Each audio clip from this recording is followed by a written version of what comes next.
What's up guys, thanks for joining the channel. In this video I'm going to talk about, is the iPhone SE 2020 still a good buy in late 2021? Let's go ahead and take a look. First off, let's just go through the specs real quick, then I'll tell you the most important things, takeaways from the phone, and then I'll give you my final verdict. So this is a LTE 4G device. Its price is brand new, $400 from directly from Apple, but you could get it as low as free on its prepaid carriers such as Cricket. So you can get it anywhere from free to like 50 all the way up to 400 brand new, and then obviously you can get it for less than $300, around the $200 range in the prepaid market. So you can find this phone pretty much everywhere. It's a very small phone, 5.4 inches tall, 2.6 inches wide, 0.3 inches thin, weighs 5.22 ounces, so a very smaller type device. Build quality is pretty good, glass front, glass back, aluminum frame. Has an eSIM built in, so you could have two different services, two data plans, two phone numbers, and it's good for traveling. You don't have to physically go get a SIM card in order to activate service. This phone does have IP67 dust and water resistance up to 1 meter for 30 minutes, so you can dunk it in water and it'll survive. Now the display has a Retina display, 60 Hertz refresh rate. Its overall screen size though is pretty small at 4.7 inches. Body ratio is, screen to body ratio is 66%, so it has those top and bottom bezels. Resolution is okay.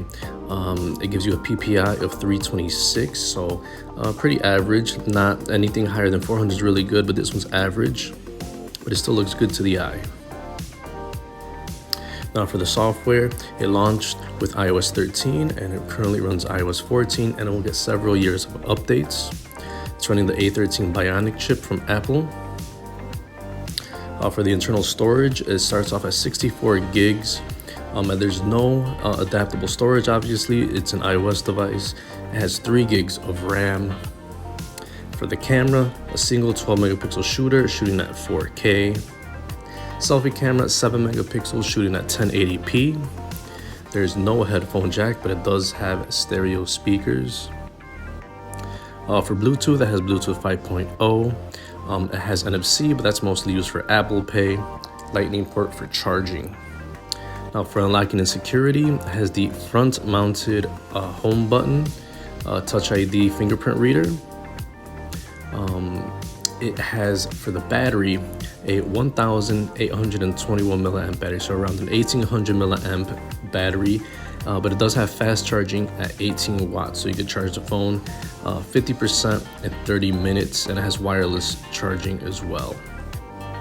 So we went through all the specs. That's pretty much everything you need to know about the device, but what are the takeaways apart from the specs? So first thing I'm gonna bring up is price, and the price is great because you can get this anywhere from free all the way to only $400. That's the most you'll pay for this device. Flagship devices are anywhere from $800 to $1,000. So phone-wise, price-wise, this sits below the middle. Compares very nicely to the Pixel 5a 5G that's been released, but this phone does have LTE, but it's still gonna run fine at this price point. It's available everywhere, prepaid, carriers, Apple Unlocked, whatever, and you get it as low as free on prepaid. So price is right, so that's one big reason to get the phone.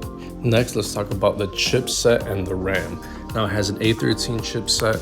It's a little bit older, but it still runs perfectly fine, and it will be perfectly snappy for years to come. It gets great benchmark scores.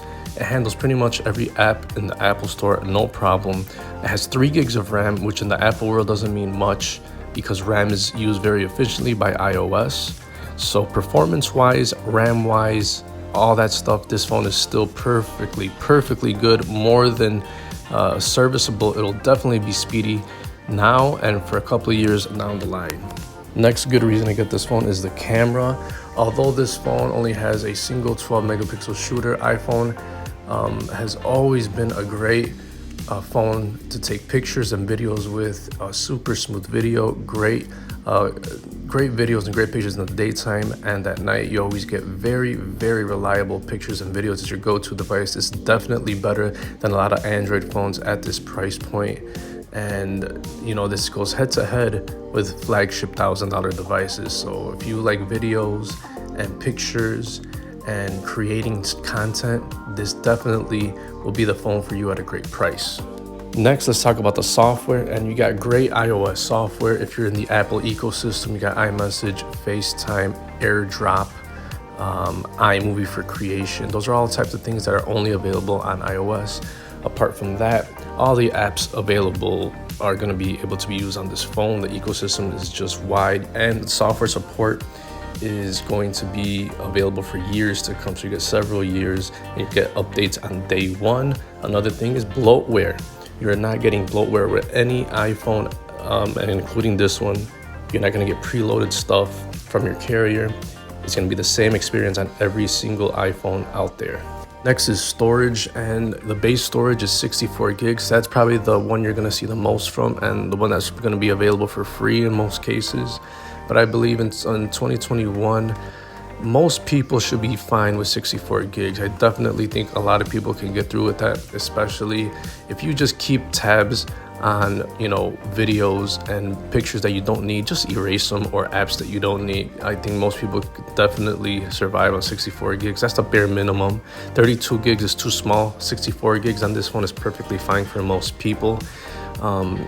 And if you do need a little bit more storage, the 128, you'll find them for cheap too. So storage is not going to be a big deal on this device. So the next thing that I'm going to talk about is the cons. What are the terrible things about this phone? Reasons you shouldn't get this phone, or why it's not a good phone in late 2021. Well, it's going to be the battery. That's probably going to be the biggest defect of this phone. Has a 1,800 milliamp battery phone, and it is terrible. You're not going to get a full day use out of it. If you can't get a full day's use out of it, the battery pretty much sucks, and you might not even get half of a full day's use out of this phone. I believe the first iPhone that really gave you great battery life without being overly big is the iPhone XR, and compared to this phone, you know, the XR is the basis for great battery life, and that had I want to say a 2,700 milliamp battery, somewhere around there. But yeah, 1,800 is not enough, especially for this phone. You know, even though the phone is kind of small overall, it's still not good enough. Battery life kind of sucks on this. You're gonna have to get a battery case or carry an external storage unit. Just charge it once in a while. And another reason why you shouldn't get this phone, which is actually negative, and the positive is going to be the size. It's the size. Most phones are really big now in 2021, and this phone is very, very small. Now that could be a good thing and a bad thing. A good thing, it's very portable, but it's a bad thing if you like a lot of content.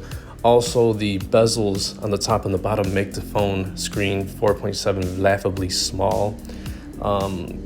Because there's phones out there that take advantage of that space, like the iPhone mini, for example. It has more screen real estate, and overall size is the same as this phone. So yeah, you're not gonna get a lot of actual display size, but it is portable. So what's my final verdict on this phone? Yes, you should definitely get this phone. It's going to run the same applications. You're going to do the same apps on more expensive, bigger iPhones, but at a very small price. You cannot complain about this price, and the performance is just awesome. Camera is still good. Battery, and it's going to be terrible. That's probably the biggest drawback to this device. But if you could survive on little battery, this phone just is still a great buy in 2021, late 2021, and it's going to get years of updates, and you get all the iOS stuff. So yeah, it's still a great buy in late 2021. Well, thanks guys for checking out the video. I really hope you guys subscribe. It'll help me out. I like making these type of videos. I'm trying to reach 1,000 subscribers, so every subscriber is a blessing, and I hope you guys have a wonderful day. I'll check you out in the next one. Peace.